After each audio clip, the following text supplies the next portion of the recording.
And here we are back again. Greetings, everybody.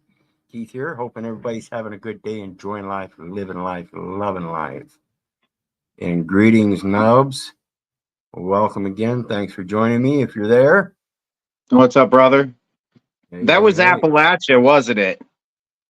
That was the Appalachian Trail. You sure was. Well, I it wasn't actually the trail. I was off the trail. I I know my started out. mountains anywhere. Yep, I started on the trail and just walked right off of it and just kept on walking. Come across town, keep on going, come across town, get to the other side of it, keep on going. It was an amazing journey. So, all right. The path Well, less traveled. yes, most certainly. Um, for those of you that were with me on the last one, my apologies. They're throttling our internet hard here, so it happens once in a while. And like I said, I need a co-host or something sometimes, and I missed it, so my apologies. We will be back, like I said, tomorrow night to do another video on hypothecation itself. So no worries, we will get back at it tomorrow night on that. In the meantime, I also wanted to talk about cash, money, things like that. And so tonight I wanted to go through some things to show you the basic situation we're in when it comes to money, cash, and all that. And first, I want to start out with some of these codes here that should help explain things pretty succinctly in plain writing. And that's basically what we're dealing with. It's just pure plain writing that we need to get used to and learn where it's at. So I'm going to show you where some of this is at and what tells me that some of the things we're doing we are not supposed to be doing. Under 12 U.S. Code 411, I've read this one to you before a few times, is issuance to reserve banks, nature of obligation, redemption. In regards to the issuance, Federal Reserve notes to be issued at the discretion of the Board of Governors of the Federal Reserve System for the purpose of making advances to Federal Reserve banks, through the Federal Reserve agents, Federal Reserve notes, through Federal Reserve agents as advances to Federal Reserve banks at the discretion of the Board of Governors, as hereinafter set forth, and for no other purpose are authorized.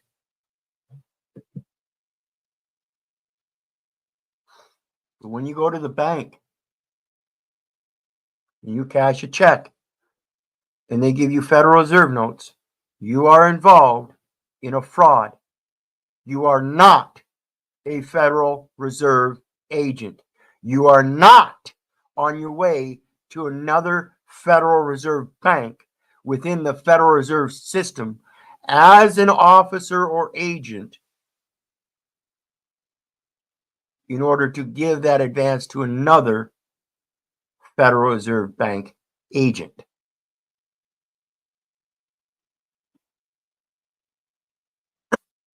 The next one, 26 U.S. Code 6201, assessment authority when it comes to those taxes. Authority of Secretary. The Secretary is authorized and required to make the inquiries, determinations, and assessments of all taxes, including interest, additional amounts, additions to the tax, and assessable penalties. Remember, additions to the tax means the tax is paid already, and now you're going to add stuff to it. Other costs, expenses, principals, penalties, fines, fees, and whatnots. Okay? Imposed by this title or accruing under any former internal revenue law which have not been duly paid by stamp at the time and in the manner provided by law. The manner provided by law says been duly paid by stamp.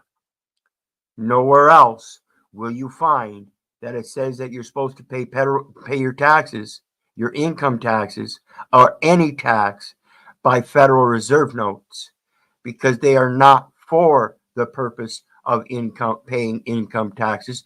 They are for advance from one Federal Reserve bank to another by Federal Reserve agents within the Federal Reserve system, not the internal income tax system or internal revenue system. Hey, Wizard. I had Yes. a client over the summer that was a tax lawyer, and I brought that exact quote up to him. Boy, I have never seen somebody get so pissed off so very quickly. Like it was as if I had slapped his daughter. Yeah, that's the coffee bean case relates it to being able to change the species of the dollar, because they never actualized the species of dollar. So the question of species of dollar is, can I pay that in Federal Reserve notes? And the judge says yes. Are you complicit in a fraud? Are you asking me? Are you telling me I could be complicit in a fraud? Because it's my understanding under 12 USC 411, those Federal Reserve notes are for, at the discretion of the Federal Reserve Board of Governors, of course, for the use as an advance from a Federal Reserve Bank by a Federal Reserve agent and for no other purpose. Are you trying to tell me I have to take on the capacity of a Federal Reserve agent in order to handle those Federal Reserve notes? Or is that what the law says, as I understand it? And you're trying to get me to be complicit in a fraud of doing such thing when I'm not qualified? I ask these questions because it's plain writing, folks. And these people sit there and presume and assume and then imply and enforce that you're supposed to pay this stuff according to the way they tell you you have to, when that's false. You cannot pay anything with the Federal Reserve note. That's not their purpose. How is it you don't get that? I don't. I don't understand why you would think that you would be qualified to commit fraud regularly and get away with it, and think that somehow just because everybody else does it, I get to too. That doesn't fix the fraud. So let's look at the next one, which is obligation or other security of the United States. So you'll notice that the Federal Reserve notes under the 12 USC 411, the said notes shall be obligations of the United States and shall be receivable by all national and member banks and Federal Reserve banks, and for all taxes, customs, and other public dues. Really? Is that an inconsistency with 12 USC 411, the first statement that says for no other purposes are authorized? So if you're going to use them as an advance, as an obligation of the United States, and they're receivable by all national and member banks and Federal Reserve banks, and for all taxes, customs, and other public dues, are the banks using them after we give them to exchange them for the stamps that are duly paying the taxes? Probably. Does that sound like a bifurcation and hypothecation? Absolutely. They used to hate it when They used to hate it when I would bring in a check because I would never sign it, but I would always put agent on it. They hated that shit at the bank because they can't run their fucking game. Nope. So let's take a look at that 18 USC 8 then again, because it says here obligation or other security of the United States defined. And it says the term obligation or other security of the United States includes all bonds, blah, blah, blah, blah. Let's go right down here to this part right here. That says right after this comma, in plain writing, in all lowercase, it says stamps and other representatives of value. Ooh, that's an interesting thing. So what is your representative of value? Is it coffee beans? Maybe it's coffee grounds already ground up. So you use a different measure of weight. Since you went through the effort of grinding them up already, instead of just giving them regular coffee beans, where they have to put the effort into grinding them up, which might take them an hour to do a pound, to grind them up real nice and fine for a really good coffee. You might grind them up yourself and charge them a little bit extra than $1 per bean. What about recycled used coffee grounds for fertilizer? That is also a value. There you go. There you go. Another value. See, I'm thinking, man. I've got fish shit that I can give for value. Make sure we got our screen up here. 12 USC or 18 USC 8, obligations and other securities of the United States, just so everybody sees it. Okay. And this is where we're at. Stamps and other representatives of value, plain writing from comma to comma, no uppercase. And when we click on United States, it's going to take us up to 18 USC 5. It says United States, as used in this title in a territorial sense, includes all places and waters, continental or insular, subject to the jurisdiction of the United States, subject to the jurisdiction of the United States, which is a corporate entity known under 28 USC 3001, subsection 15 is a corporation. In a territorial sense, it includes all places where the United States instrumentalizes its deceptive forms, its documentation, its paperwork, its negotiable instruments. Everywhere they use those negotiable instruments that are a representative of value, but don't have the value on it because you refuse to acknowledge it as value and where that value comes from. So it has zero intrinsic value, and yet it placates a value on the other side that they call a bill and then assert it against you. Where did that value come from? What is the asset? Where are they establishing that value? And why is it not collateralized with an asset? Or is your signature the asset? The signature is the asset. That's why they get pissed off at me at the bank. That's exactly what it was. Yep. So let's take a look at Investopedia, cash. What is cash? Can you tell me what you think cash is there, Nubs? My understanding of it at one point in time was just a means of exchange, exchanging one energy for another as a individual, but that's obviously very much so wrong.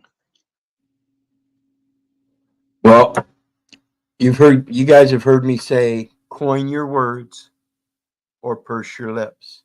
So when it comes to the intrinsic value, you have to be able to export the value from you, the extrinsic value, and place it into the documentation that you're creating. This is exporting and importing the extrinsic and intrinsic values through an intangible to a tangible medium.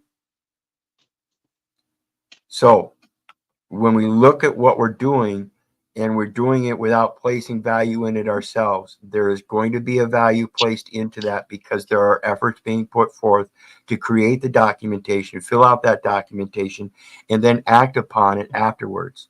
Just like the prepaid insurance and the prepaid taxes, that documentation you're doing is prepayment. You're making a prepayment because, as we see here under an Investopedia for cash, it tells us cash is legal tender. currency, or coins that can be used to exchange goods, debt, or services. And notice it says exchange. So a receipt of a good in exchange for a service or a debt, or a receipt of a debt in exchange for a service or good or something like that. You're always going to exchange one thing for another. Sometimes it also includes the value of assets that can be easily converted into cash immediately as reported by a company. So it also includes the value of assets that can be easily converted into cash immediately as reported by a company. So the value of the asset has to be expressed.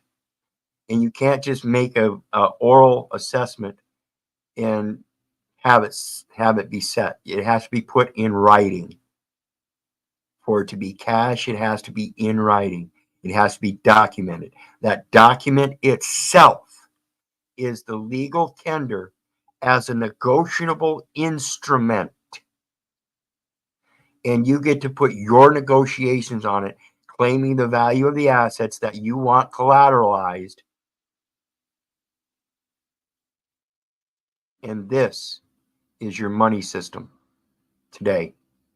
Instead of using it appropriately, you're handing all the responsibilities over to somebody else, and they're fucking you in it because you don't know how to put the terms in there. You don't know how to coin your words.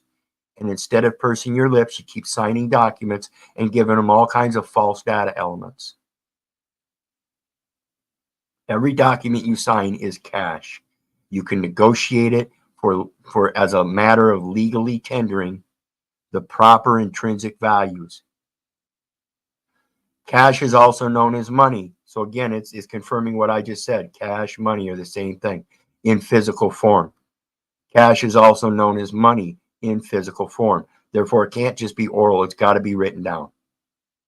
So the promissory note that you write out as an IOU with the proper terms and conditions for payment dates and times and such is cash. It's in a physical form.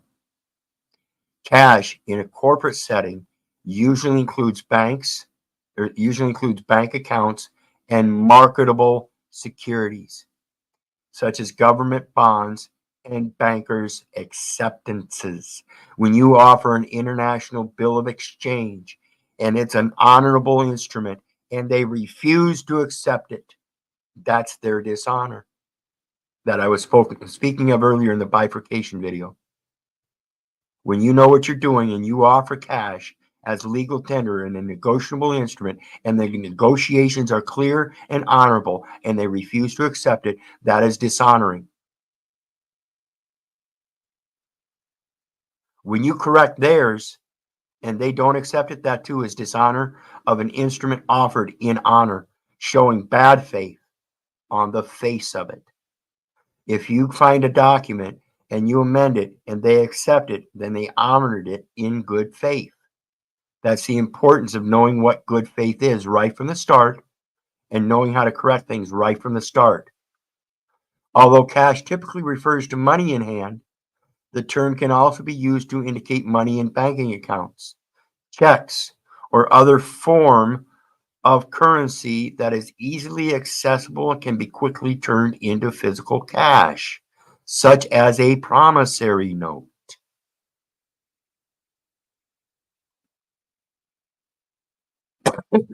Key takeaways. Cash is legal tender that can be used to exchange goods, debt, or services. And real quick, before we go any further, I want to remind you the definition of credit card. The definition of credit card says any card, plate, or device used to obtain money, property, labor, or services on credit. As legal tender, negotiable instruments are such devices. Therefore, even a signature is to obtain something on credit based on the collateralization of an actual asset. That's what provides the credence.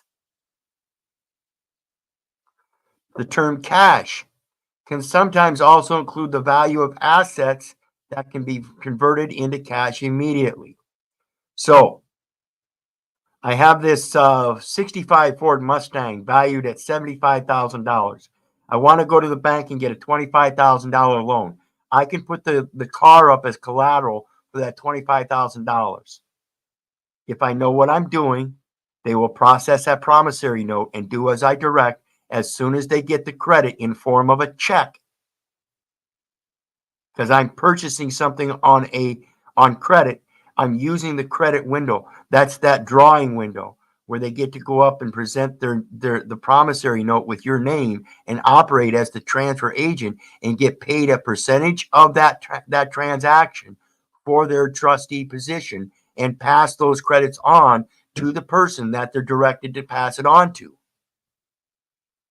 That documentation that they get from that discount window is in form of a check. They merely need to deposit that check into the proper account and not in a cloned account in my name and say, now I owe the owner of the house, because that's where it's going wrong. Once that check goes to the owner, that discount window should also pay that transfer agent a portion, a percentage, 3 to 6% of the transfer value in that transaction as his pay. That's what he's supposed to get paid for. That's his investment. That's his benefit.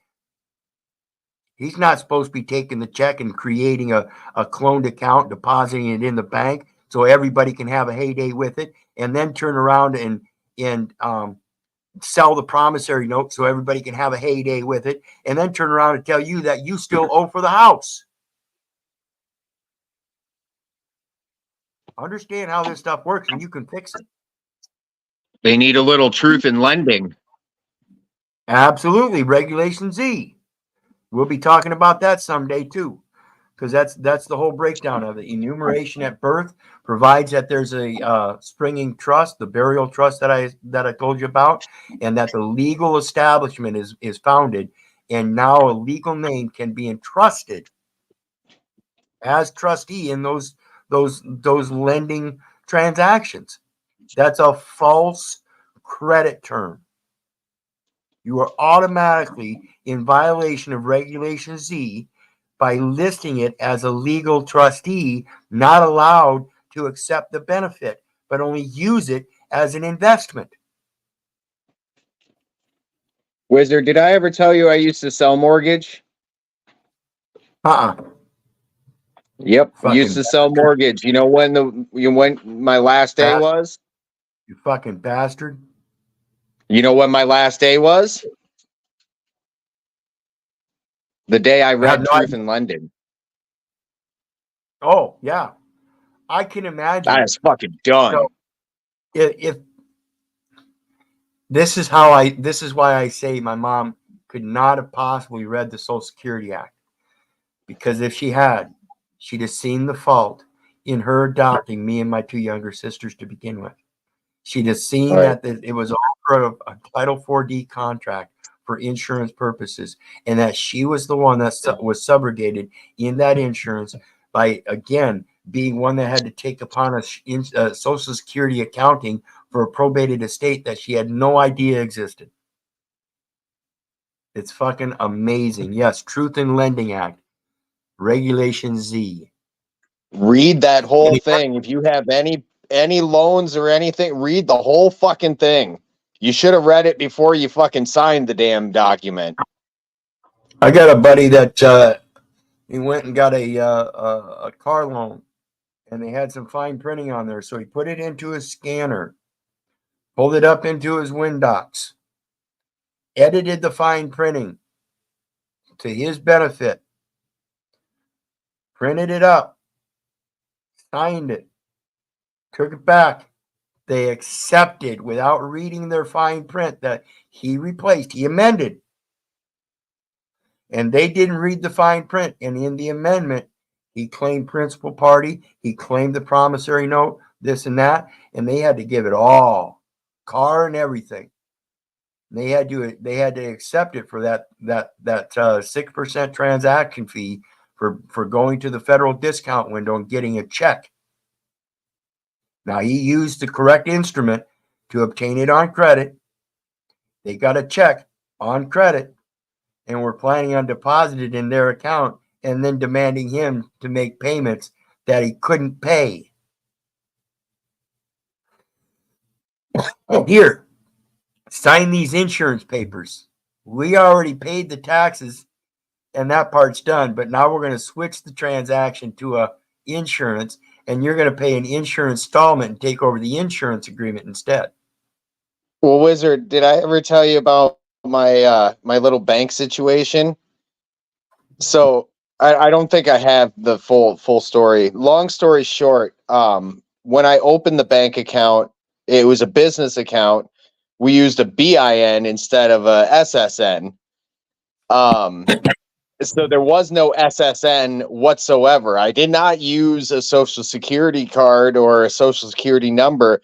In fact, I used the bank manager because she had known me more than 5 years and she was a reputable source. So I used her as one of my references, and I used my business partner as my other. He used me, and we had somebody else come in for a second reference.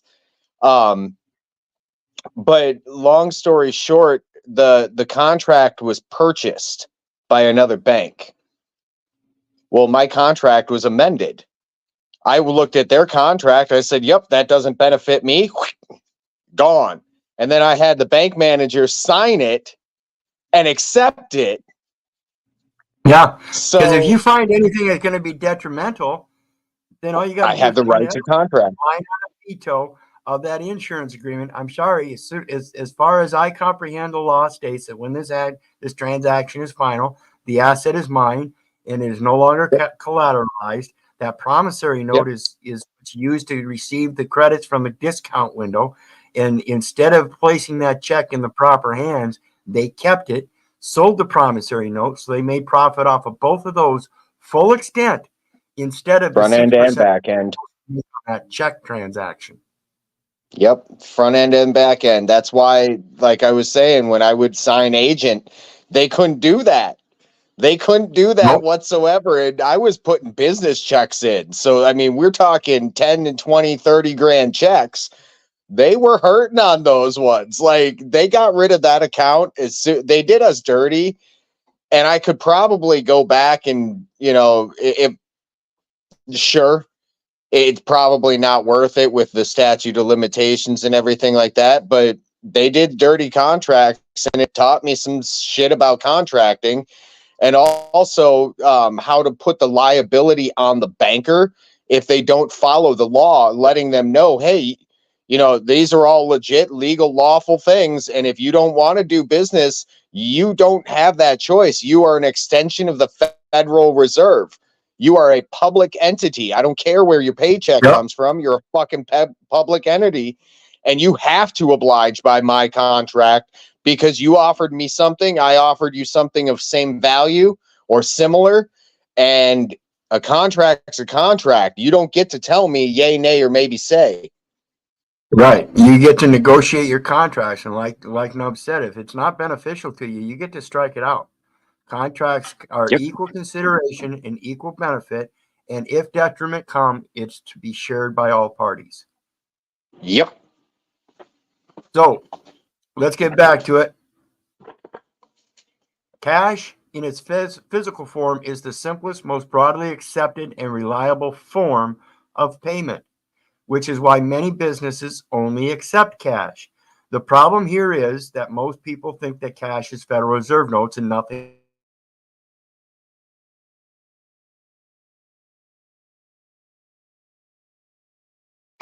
Wizard, you kicked sign. out. So any document that you sign is in fact money or cash. They are equivalent. Checks can bounce and credit cards can be declined, but cash in hand requires no extra processing. That's because they're negotiable instruments that are supposed to be offered and accepted in honor. This is where the full faith and credit comes in. If they're not going to give you credit for an honorable transaction, it proves that they are dishonoring that which is honorable. My yea be my yea, my nay be my nay. It need not be witnessed by anything but my Father which art in heaven and myself, for that is where I get my credence. That's what the merits are based on, spirit. But cash in hand requires no extra processing. The actual processing is you must coin.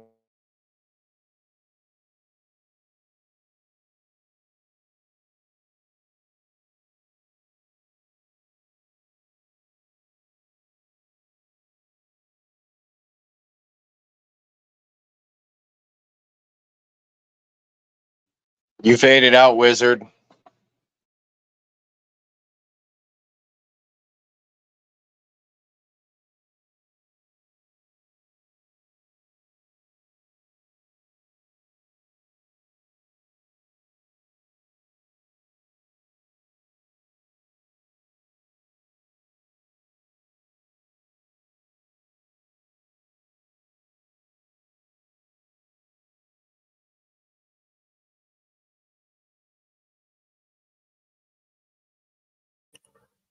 Okay, how long have I been out? How long have I been out?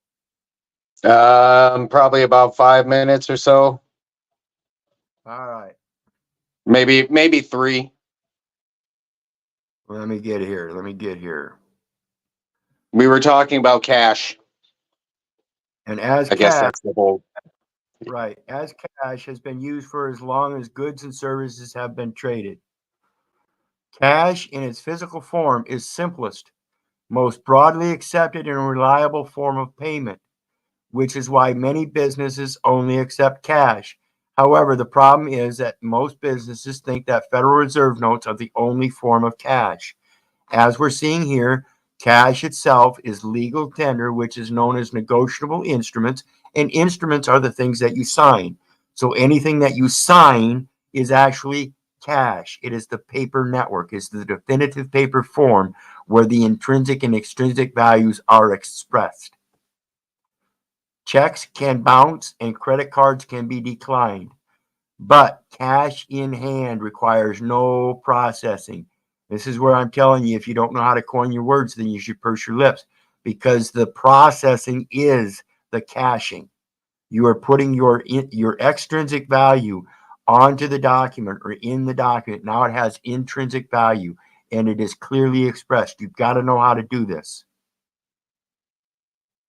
You have to know how to process the paperwork and put your value into it so that it supersedes all other value systems, so that it receives the proper merits, the proper spiritual credits. So let's take a look.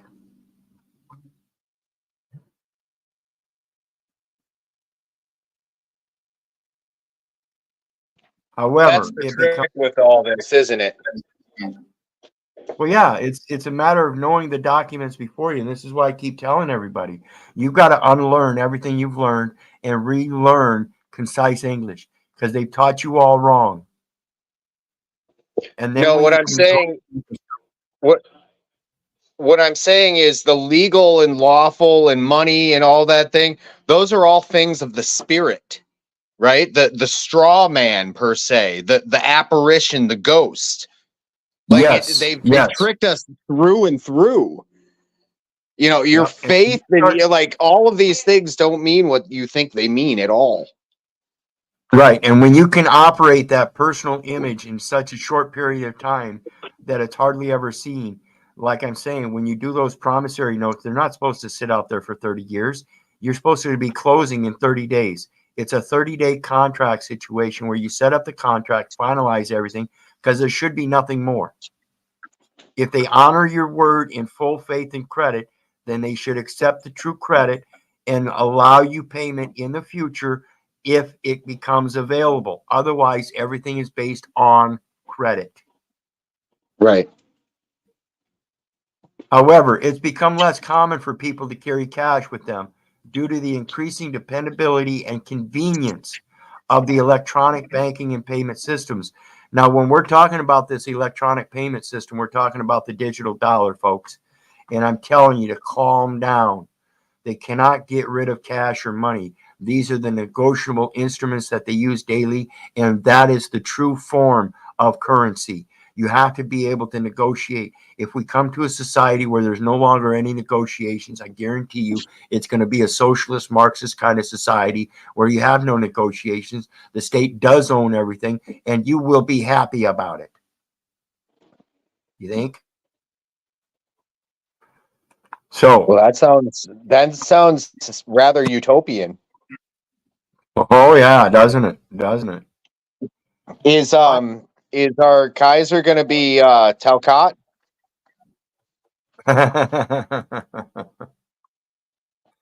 You never know. You never know.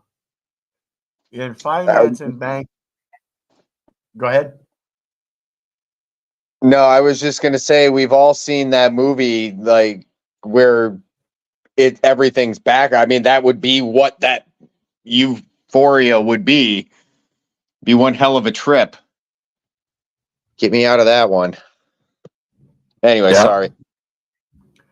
So in financing and banking, cash indicates the company's current assets or any asset that can be turned into cash within 1 year. So when you go to a bank to get a loan and you tell them you're going to use your car for an asset, you're going to turn that loan into cash, but it should be paid off within 30 days at closing of the loan. Well, let me ask you this. If it's registered to the state, is it yours to put up on collateral? Well, that's why you got to make sure you know what you're doing in this stuff. You can't just take a registered automotive motor vehicle to the state and put it up. Like I said earlier, mine would be like a 65 Mustang convertible. It's classic, no longer registered. So it would be an antique or a classic. Gotcha. So I just wanted to make that because it struck me as odd because I'm like, wait a second, that's a whole contract in and of itself that needs to be amended and rectified before you can put something like that on collateral. Yeah, that's what you're talking about. What we were talking about yesterday with usufruct, that would be a usufruct situation, but it wouldn't be a perfect usufruct because the title itself is imperfect. And so you would have to correct the title first as to ownership by deregistering the motor vehicle for its military fleet capacity in state ownership. That's why they hold the legal title. In usufruct, you're using it and it's theirs to own. And in that use, you can't damage it or anything like that. That's why you're required to have insurance. And of course, the taxes for the registration have to be paid. Right. I.e. tabs.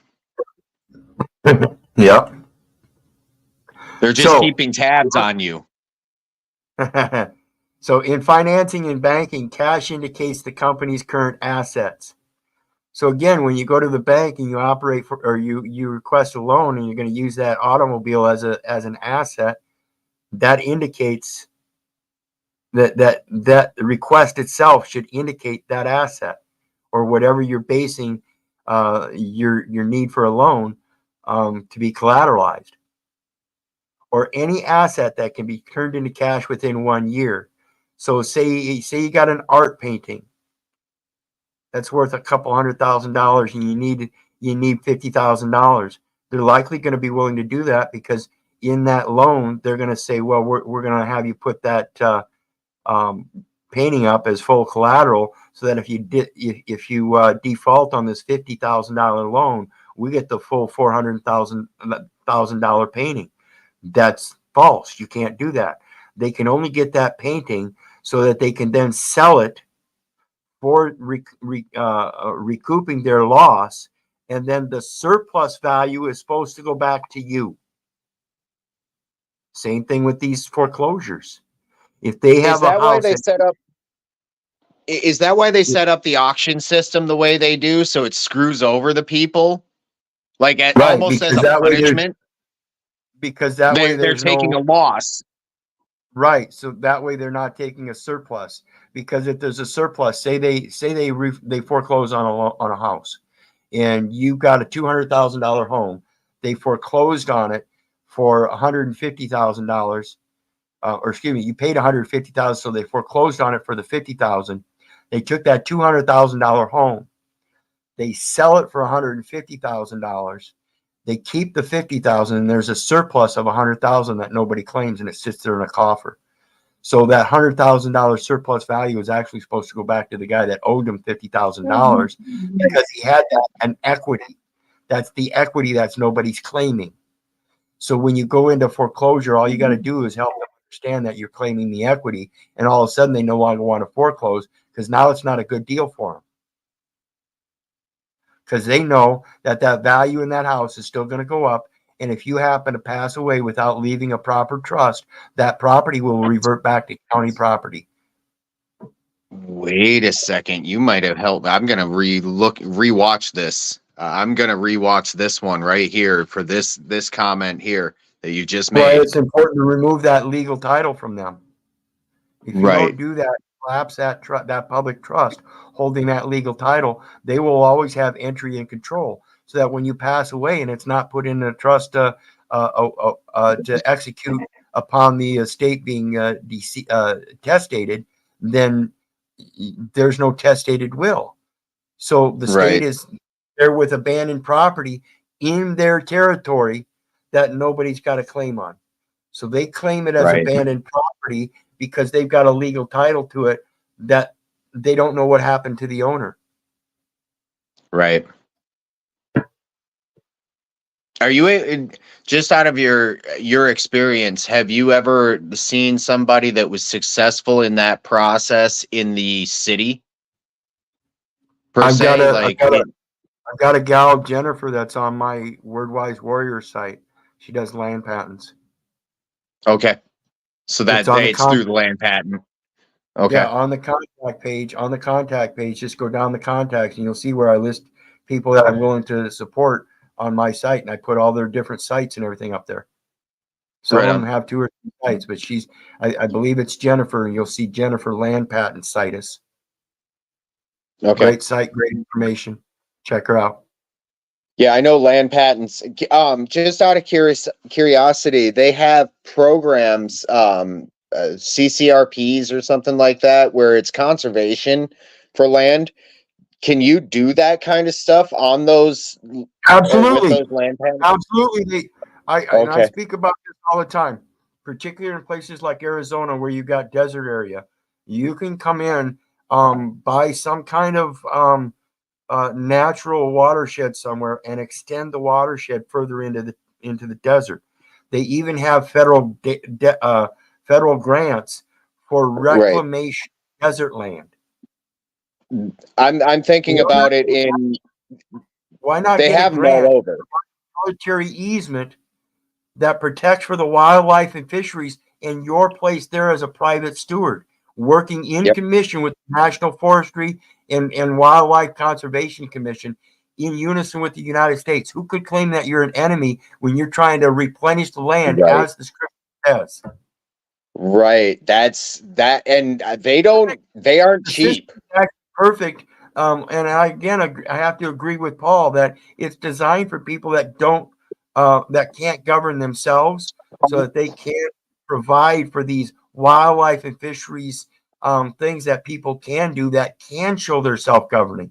We can help enhance the environment that we actually live in outside of the cities that are placing these scabs on.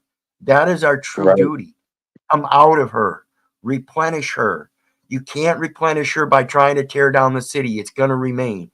Get out of the city and go replenish. That's how you disassociate and disattach and no longer support that system. You are working in unison with the system. They're providing for your enhancement and not deriving a debt off of anything. It's you could get paid by the.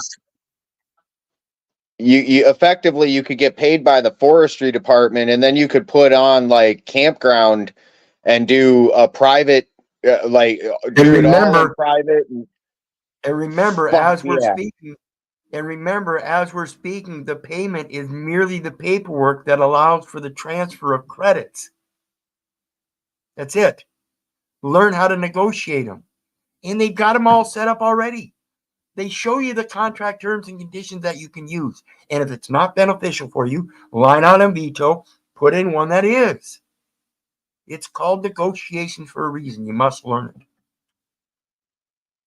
So let's And get on back to something it. like that, they would have to oblige by that line item veto being the federal government. And I know one of the things in the areas that I'm looking at, you have to either burn off or round up at least once every 5 years or something like that. And so if I were to go in there and line item veto that roundup, that would show my good faith that I am looking to literally take care of that land to the best of my abilities. Correct. I like Correct. and it'd be one of those, hey, wait. Oh, I see what you're doing. I like that. And it's handing them a fucking box of donuts. Right.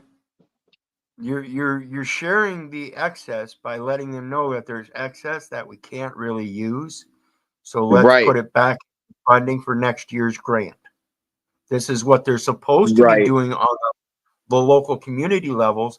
But instead, what they do is they do a projection budget that says they're going to spend more than they did this year. So any surplus they might have this year needs to stay in the coffer and be adjusted for in next year's budget. And you So don't have to necessarily live in the state or live on the state where you own that said land. You could be anywhere. exactly.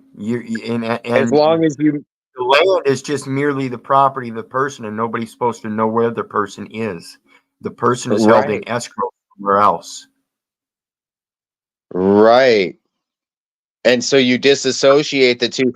Holy shit, this is gonna be a good one. I like this concept. A business's cash flow shows the net amount of cash a company has after factoring in both incoming and outgoing cash and assets. Again, remember we spoke earlier about an exchange. A good is an asset and a service is an asset. It's an exchange of assets.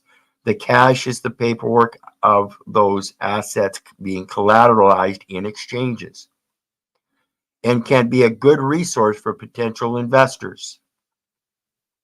A company's cash flow statement shows all incoming cash, such as net income, and outgoing cash used to pay expenses such as equipment and investments. Historical forms of cash. Cash has been used as long as goods and services have been traded, and its form depends on the culture in which it operates. Many civilizations over the last 4,000 years used coins struck from precious metals, including copper, bronze, silver, and gold, though other early civilizations used seashells and commodities of weight, including salt and sugar. So they would literally exchange a pound of salt for a pound of sugar. Okay? That's where the term "you're In the, worth your weight in salt" comes from. yes. In modern times, cash has consisted of coins whose metallic value is negligible or paper. This modern form of cash is fiat currency, meaning paper currency. And Okay? that's even a misnomer in and of itself because cash is made up of prominently cotton, hence why I understand it to be that we all go out and pick cotton when we work. And what is cotton? A plant. A commodity. Ah, yes. Paper money is a more recent form of cash dating back to around the 18th century. It's very new, folks. Very new. And its value is set by its users. Faith in the government backing the currency. Faith in the government fulfilling its obligation of negotiating the instruments, 18 U.S.C. 8, that are fundamentally instrumentalized in their maritime territorial jurisdiction under 18 U.S.C. 7 as vessels of the United States under 18 U.S.C. 9. This ability to determine price has extensive effects on an economy. This ability to determine price has extensive effects on an economy. Again, 18 USC 8 stamps and other representatives of value. Price. It can affect inflation or rate at which prices rise for goods and services. The more prices are inflated, the less purchasing power each paper note or coin holds. So the more prices are inflated, the less purchasing power each paper note or coin holds. So if I don't put so much value in a document, somebody is going to be more readily willing to accept it for that value. When you place in immense amounts, inflationary rates on your value on a document or in the face of the public in any venue, they're likely not going to take you for the value that you're putting out. This is why I'm telling you, and I'm going to reiterate time again, the old connotation that it's not about me, the messenger, it's about the message. If you're putting your value in me, you're putting it in the wrong thing. I don't need the value. The message needs the value, and that value needs to carry on. Inflation can cause all kinds of problems for an economy that doesn't yet understand the concept. In general, monetary authorities endeavor to keep inflation to a minimum and avoid deflation entirely. So they want it to go up and never down, but they don't want it to go up so much that people lose faith in it. Deflation is the opposite of inflation, lowering of prices, and has the potential to lead to economic depressions if severe. Problem is that it leads to economic recovery if you slowly lower the prices and allow time for adjustments. This means that you can continuously lower the prices if you know what you're doing on your end as customers in the supply and demand chain. Like I said earlier, come out of her. If you're no longer living in the city and you're operating as a steward on the lands outside of the city, replenishing the earth by extending a watershed through a grant from the federal government, that is an equal exchange, and it's done through paperwork entirely. I guarantee you that federal government will provide everything you need under that federal grant to replenish that land and enhance that environmental neighborhood. That's what the grant is for. That's its specific purpose. Learn how to agree with it. Learn how to detach and disagree with being used as a commercial investor, as a contracting agent, when you're not required to. It's not been deemed necessary, and all of your voluntary actions have been held against you.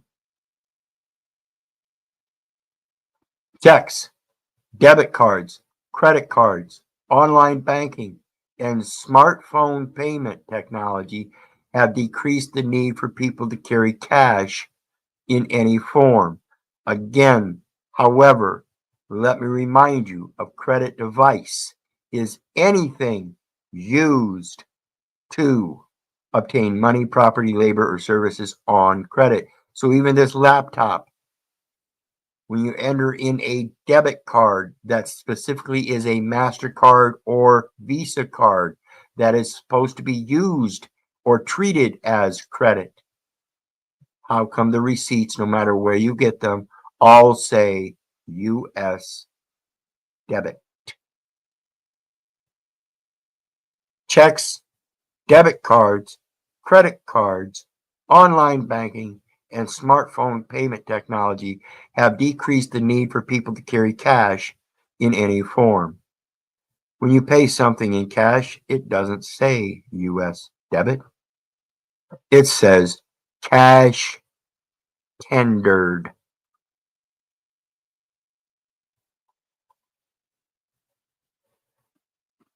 What do you think about that? We started out with legal tender as it relates to the Federal Reserve and Federal Reserve notes not being legal tender for anything but advances.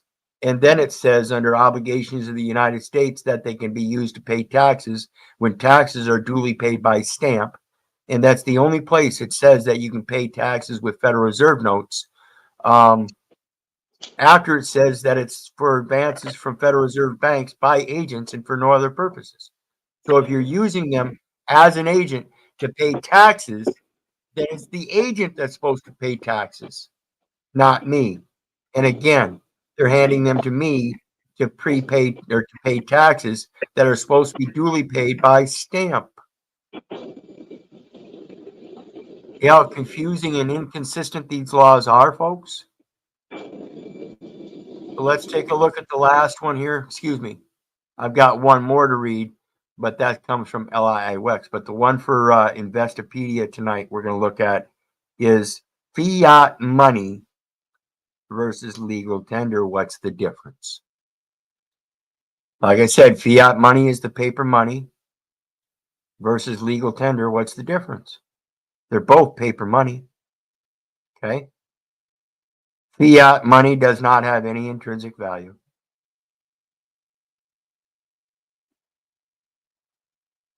So the fiat money is the documentation that government uses to instrumentalize and securitize your signature on their certain deceptive forms that have zero intrinsic value, including the Federal Reserve notes that they say you can use when the law says otherwise. Zero intrinsic value in the Federal Reserve notes. What value it has depends on public confidence in the currency's issuer. If you are able to negotiate instruments, are you not able to issue your own instruments to negotiate?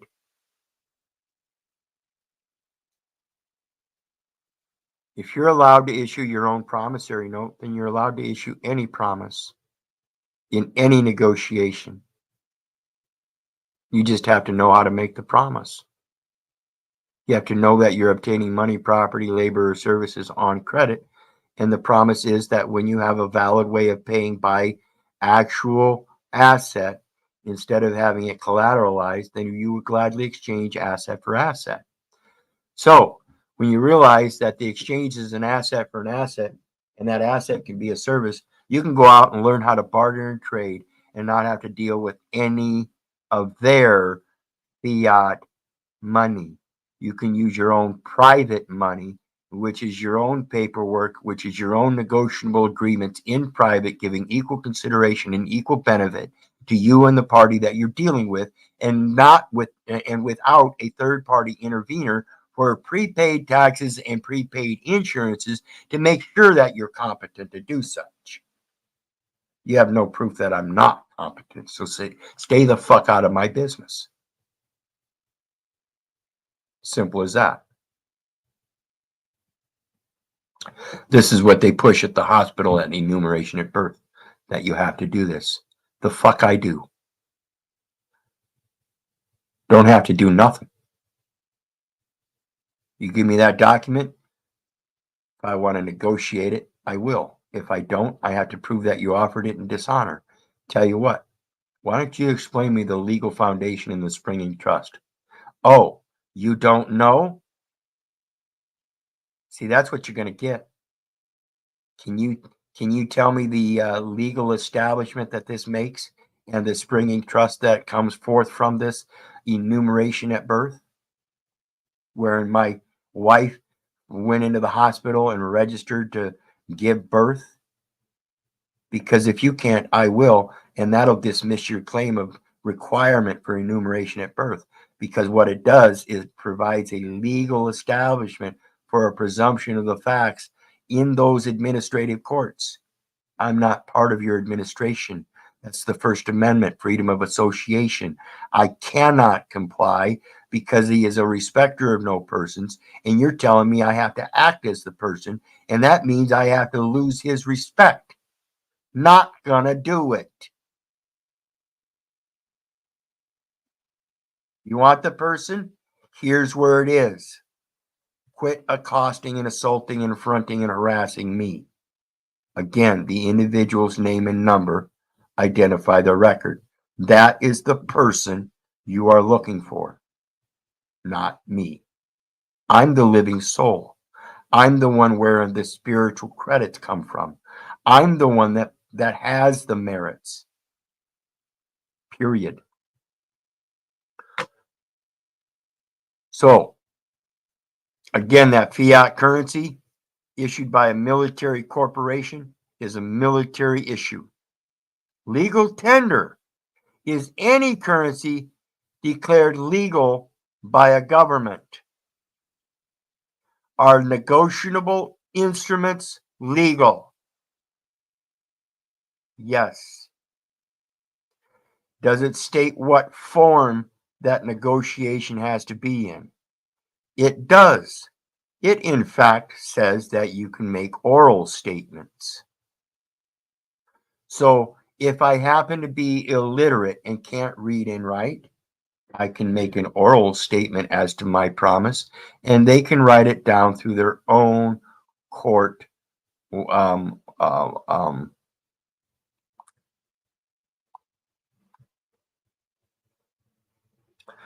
fart.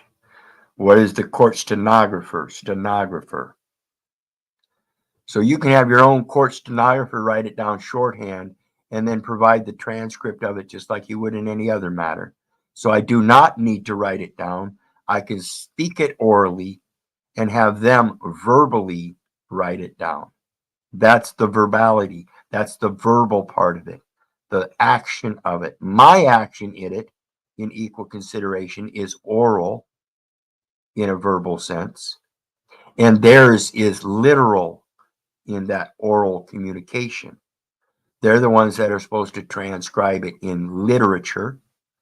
I transcribed it from my thoughts to oral verbalization. They further verbalized it by putting pen to paper. That's how you coin your words or purse your lips. You don't have to write anything down. If they demand some kind of currency, they can write it down, and they can write it down on a blank piece of paper.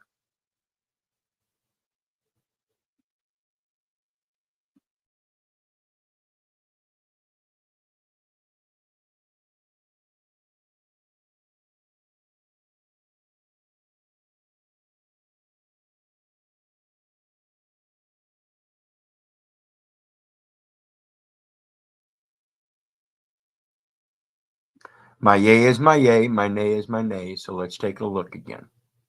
Many governments issue a fiat currency and then make it legal tender by setting it as the standard for repaying debt. Repaying debt, not incurring debt.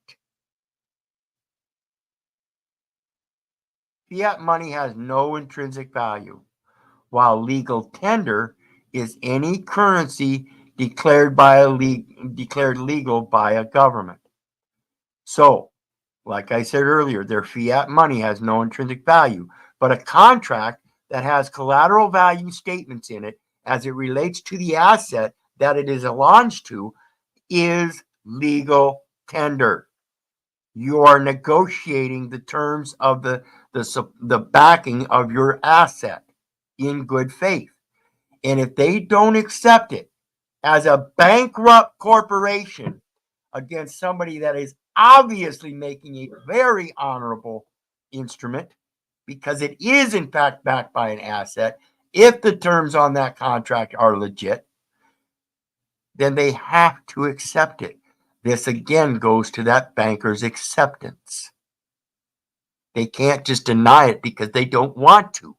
It's a legal currency, and by denying it, in my capacity as an American, they are discriminating against me by my nationality, by saying I have to use government, fiat money, while legal tender is any currency declared legal by the government. Government can issue fiat currency and make it legal tender by setting it as a standard for debt payment or for debt repayment. The benefit of fiat money is that it gives central banks greater control over the economy.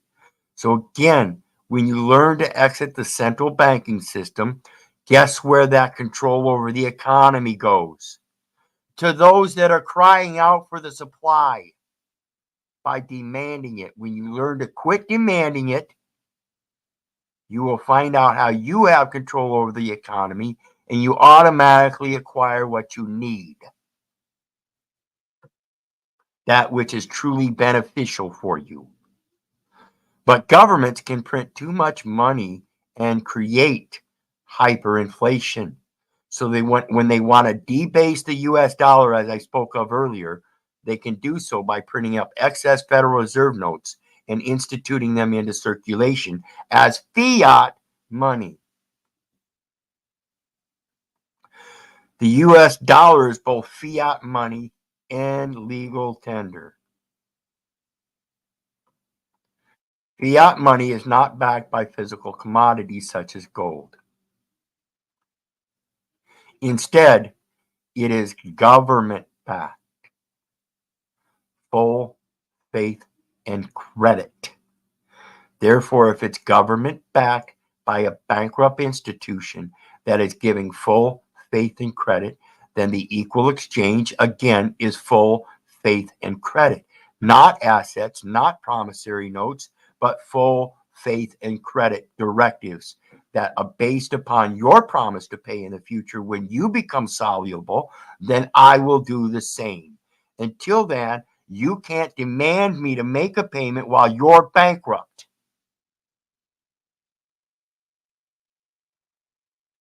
Most paper currencies today are fiat currencies, government papers.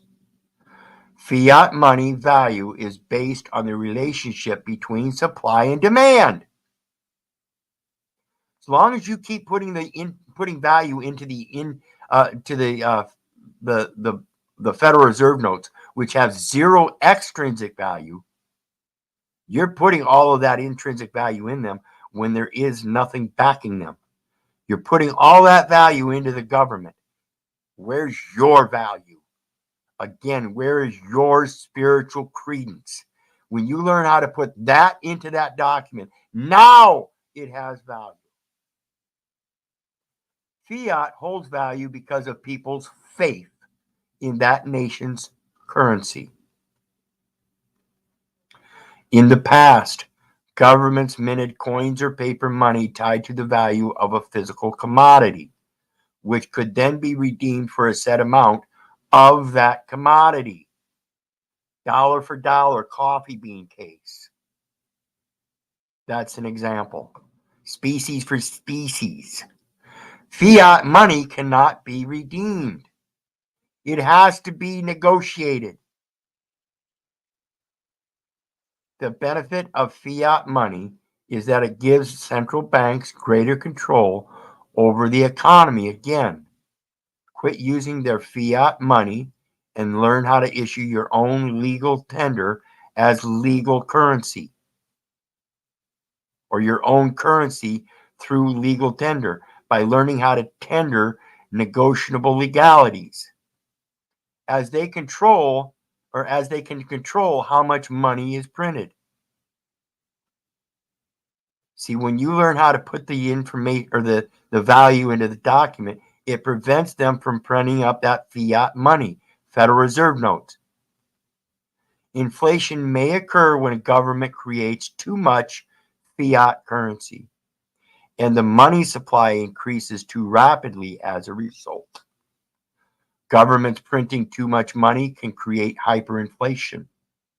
And again, that's what they try to do, is cause a debasement of the US dollar to flush markets and generate markets. They're creating currency flows in various markets by doing such inflations and tax raises and this and that. It's like BlackRock. BlackRock is going to show the world that they're going to come out on top once again, because the crypto coins are going to be changing This is part of the digital wallet reset, in that they too must be securitized by physical assets. So all these people that have created these blockchain crypto coins that aren't physically backed by assets, they're going to plummet. You watch. You watch. Those that don't plummet are going to have investors supporting them by granting physical assets to keep them high. You watch which ones plummet, and you're going to know those are the ones that never got backed up by physical assets. They found no investors. They had no full faith. They didn't find faithful investors. Legal tender is any form of payment recognized by a government. Legal tender is any form of payment recognized by government. Again, credit card is any card, plate, or credit device used to obtain money, property, labor, or services on credit.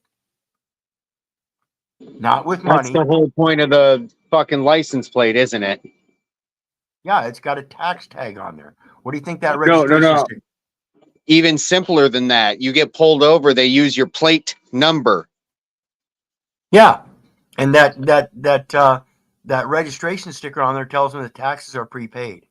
So now they're going to check and see if you prepaid insurance. See?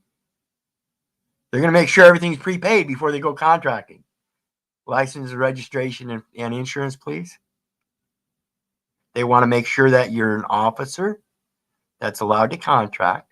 They want to make sure the registration is paid. That means the taxes are prepaid, and that you're current on your insurance, meaning the insurance is prepaid. National currencies, legal tender is any form of payment recognized by a government used to pay debts or financial obligations, such as tax payments. And as we saw earlier, the tax payments are paid by Federal Reserve agents. Because if taxes can be paid by Federal Reserve notes, then and they can only be handled by Federal Reserve agents as advances, then those advances are for prepaying the taxes. And again, it's only between Federal Reserve banks by Federal Reserve agents. So what do you need the Internal Revenue Service? If they're the agents that are supposed to pay the taxes, and they're for no other purpose other than advances from Federal Reserve banks to Federal Reserve Bank by Federal Reserve agents, and those advances are obviously to pay the prepaid taxes, what are they doing? They give them to the post office? Taxes are duly paid by stamps? What's going on there? See, a lot of questions yet to be answered. I'm not perfect. There's a lot of answers I don't know. But it certainly brings about more and more questions, doesn't it? National currencies, such as the US dollar, are legal tender. Well, who uses a US dollar? Any of you guys used a US dollar? Any of you guys seen a US dollar? I doubt it. In the US, the Treasury is authorized to create and issue dollars to the public. Federal Reserve notes and coins are recognized legal tender in the US.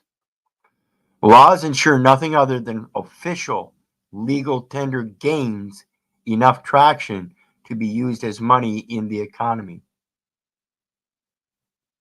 Law ensures that nothing other than official legal tender gains enough traction to be used as money in the economy. Notably, checks and credit cards aren't legal tender.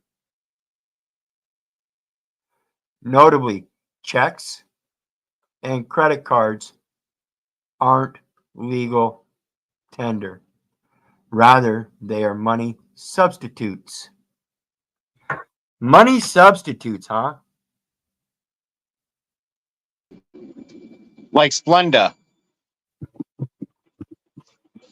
Yeah, there we go. Carcinogenic. Let's look at 12 USC 813 as it relates to definitions and of bank and related terms.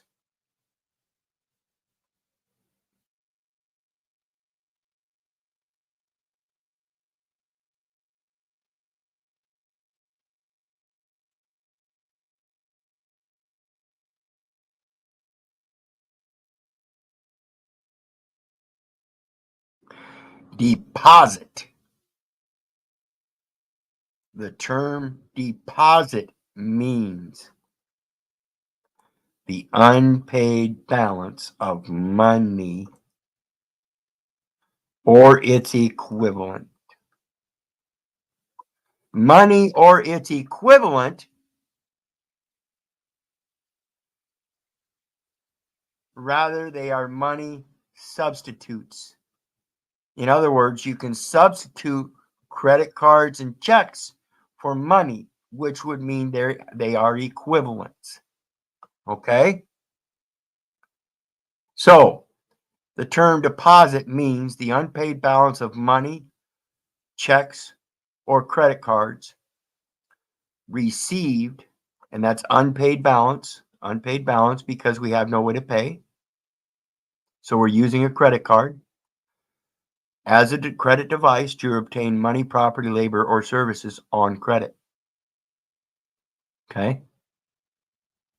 Received or held by a bank or savings association in the usual course of business, and for which it has given or is obligated to give credit, either conditionally or unconditionally, to a commercial, checking, savings, time, or thrift account, or which is evidenced by its certificate of deposit, thrift certificate, investment certificate, certificate of indebtedness, or other similar name, or a check or draft drawn against a deposit account and certified by the bank or savings association, or a letter of credit or traveler's check on which the bank or savings association is primarily liable. So it tells us right there in the definition that the bank is already primarily liable for a debt obligation to extend credit if it has not already done so, based upon the unpaid balance of money or its equivalent, knowing that we have no way to pay.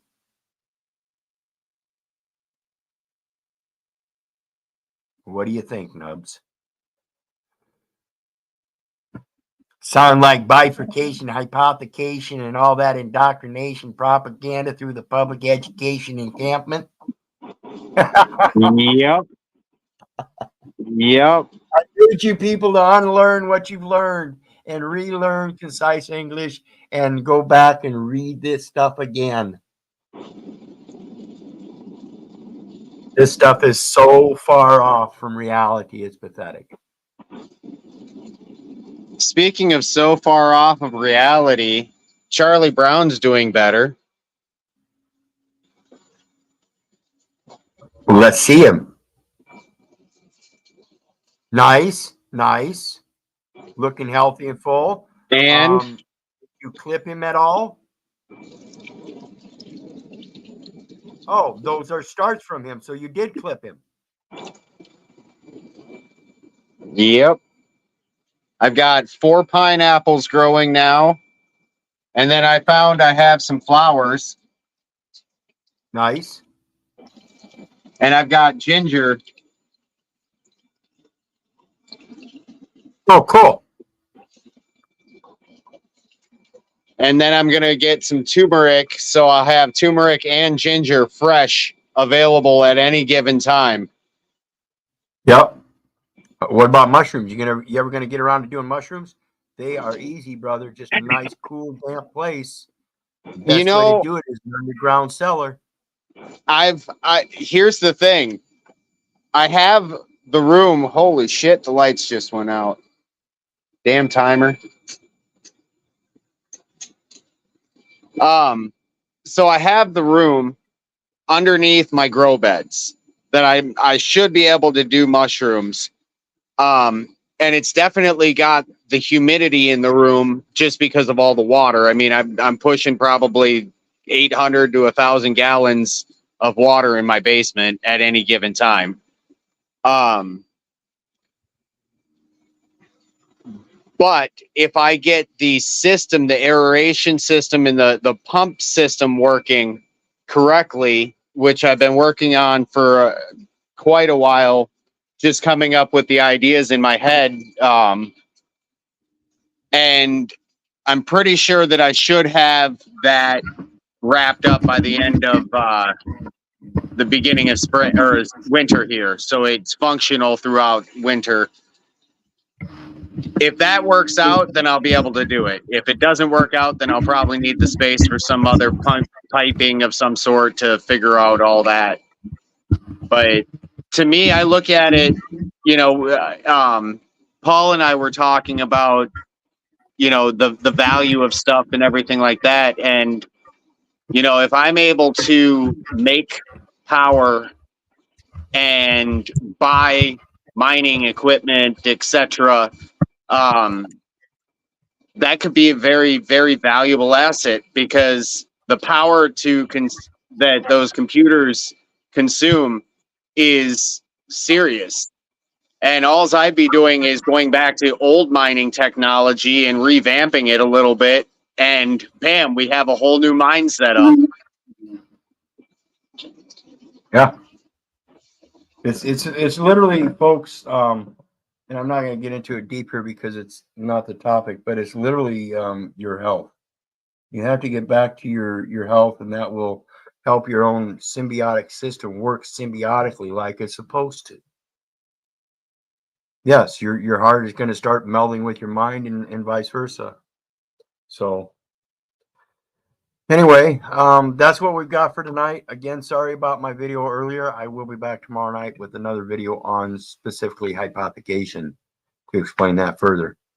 In the meantime, I want to let everybody know I appreciate you. Channel 3, Brielle, Moonbug, Randolph James L, Jen LV, Channel 3, everybody else out there. Let me see here. DeFreak was here. Ermias.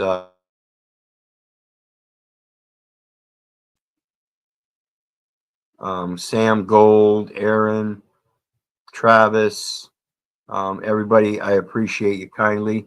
And remember, folks, there's PayPal links down below for anybody who wants to share some love. Every little bit is appreciated. Let me put my email up for anybody that might want to contact me in person. Private hybrid email. So send me an email if you want. If it doesn't go through, get a hold of me here or on my Facebook and let me know that my email wasn't allowing you, and I can write an email to you from my email, and that should go through. Sometimes my email gets picky and doesn't want to let things through. I like it that way. That's the way the security is supposed to work. So in the meantime, once again, I appreciate everybody for joining me. And if you've got anything to say on the way out, Nubs, let's do it. Be a Awesome. zero. There you go. Awesome. Awesome. Blocked you. Who blocked you? I didn't block you, Joshua. Or did my email block you? Is that what you're talking about? I've gotten a lot of your emails. So I don't know. You would have to let me know specifically. Maybe you entered it wrong, because like I said, I've gotten a lot of your emails. I just don't respond to everything, guys. A lot of times I'll take the information like Josh. You guys ever get to know Josh Jonio on Facebook? Got a lot of information too. He's doing the same thing. So keep in touch and start working with everybody. And I love your brother too. Right back at you. So remember, folks, I love you, but I don't give a rat's ass whether you love me back. So make sure God blesses you, and you guys have a good night. Bye now.